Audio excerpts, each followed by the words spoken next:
Today on The Brief, if you've never heard of the smart glasses known as Focals, you aren't alone.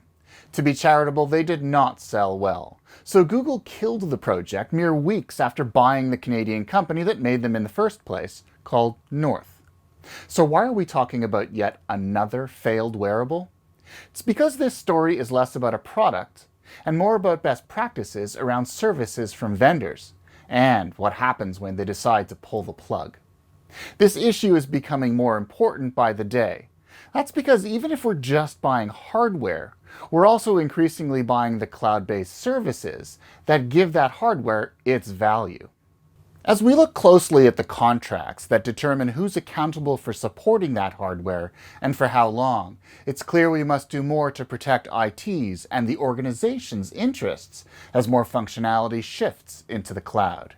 For example, terms that once dealt exclusively with warranty support and repairs must now be expanded to include service availability timelines, patch and update schedules, and other less tangible aspects of service delivery.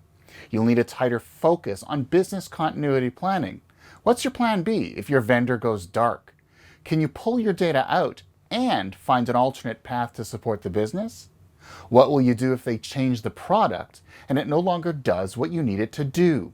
Or the licensing model becomes more expensive and forces you to start paying for features that were once included. The Focals case is a stark reminder that any cloud deployment must be planned and implemented within a more comprehensive framework. We've published a blueprint called Document Your Cloud Strategy to help you build that framework. It's packed with tools to reduce your exposure to unexpected vendor changes that can affect mission-critical services. Because today it's smart glasses, tomorrow it could be a service that supports your entire organization. That's food for thought.